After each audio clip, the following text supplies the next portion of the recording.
Kita paham bahwa seseorang tidak cuma penting menjaga kesehatan fisiknya, juga perlu memelihara kesehatan mentalnya.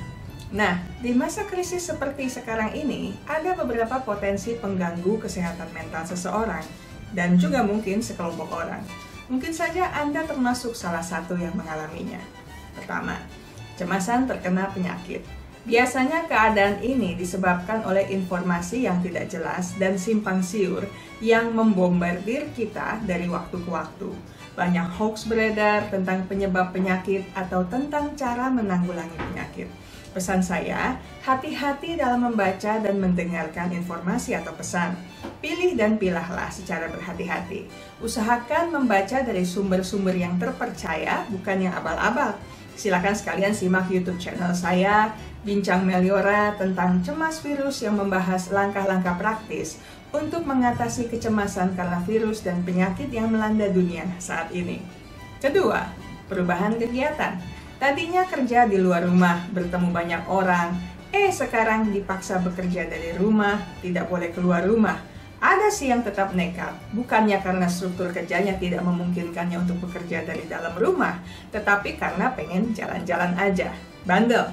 Namun jangan lupa, ada sebagian warga masyarakat yang berusaha untuk patuh, stay at home.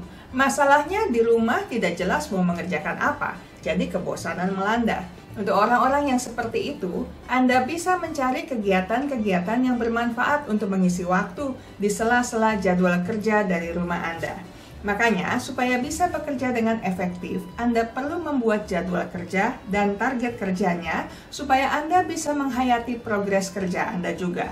Hal serupa berlaku untuk mereka yang belajar di rumah. Masalah lain, justru kegiatan bertambah. Biasanya Anda berbagi tugas dengan guru di sekolah. Sekarang gurunya cuma memberi tugas, orang tua yang mesti ngajar. Repotnya tidak semua orang tua siap dengan alih kegiatan homeschooling, di mana merekalah yang semestinya menjadi guru. Makanya saat ini ada banyak orang tua yang gampang naik darah dan kehabisan waktu untuk diri mereka sendiri, karena kegiatan rutin mereka pun tidak serta-merta berkurang. Jadi apa yang mesti dilakukan? Relax, positive mind, this too shall pass. Kalau marah melulu, energi akan cepat habis, nanti malah rentan sakit. Daya tahan Anda diskon banyak. Jadi tetap tenang, atur strategi dengan anak supaya dia bisa belajar sesuai target. Kalau tidak terkejar targetnya, ya sudahlah. Namanya juga kita sedang ada dalam situasi darurat. Tapi jangan lupa, informasikan kepada guru bahwa target tidak tercapai. Mungkin beban belajar anak terlalu banyak atau terlalu berat.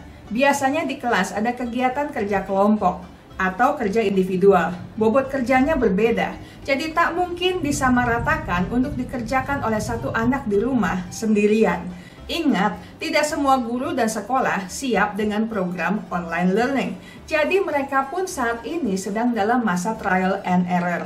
Beri masukan supaya aktivitas harian bisa disusun kembali. Untuk para orang tua, coba latihan tarik napas.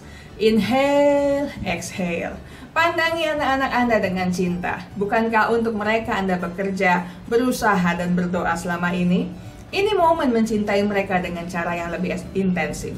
Peluk mereka, doakan mereka, katakan cinta dan sayang kepada mereka.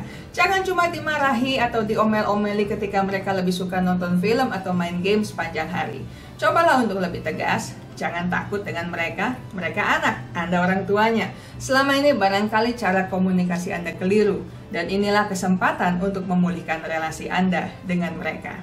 Ketiga, terkait dengan relasi, potensi gangguan kesehatan mental juga terjadi di antara pasangan karena urusan komunikasi.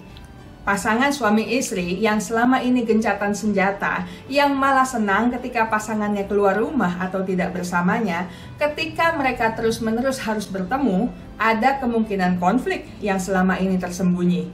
Jadi membesar dan sangat mungkin meledak kapan saja. Tak heran di berbagai negara ada cerita-cerita perceraian pasca self-quarantine. Untuk para pasangan yang tidak nyaman dengan hubungan selama ini adalah masa, kesempatan untuk memulihkan hubungan. Coba lakukan konseling berpasangan untuk memperbaiki hubungan Anda. Online konseling juga bisa kok. Paling tidak Anda berusaha supaya setelah urusan ini berlalu, hubungan Anda pun berhasil diselamatkan. Keempat, Potensi kesepian yang dialami oleh mereka yang hidup menyendiri atau yang sedang mengalami depresi.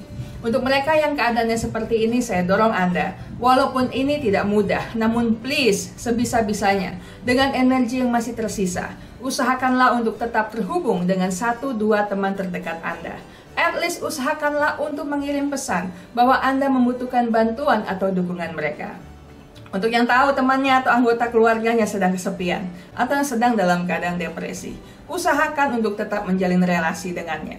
Tidak usah tatap muka, lewat pesan teks juga boleh. Namun jika bisa telepon, lebih baik. Jika bisa video call atau video conference, lebih baik lagi. Tidak usah lama-lama, yang penting tolong mereka untuk tetap yakin bahwa mereka tidak sendirian. Ingat baik-baik, kesehatan mental Anda sangat berharga. Jagalah, pertahankanlah dengan sekuat tenaga.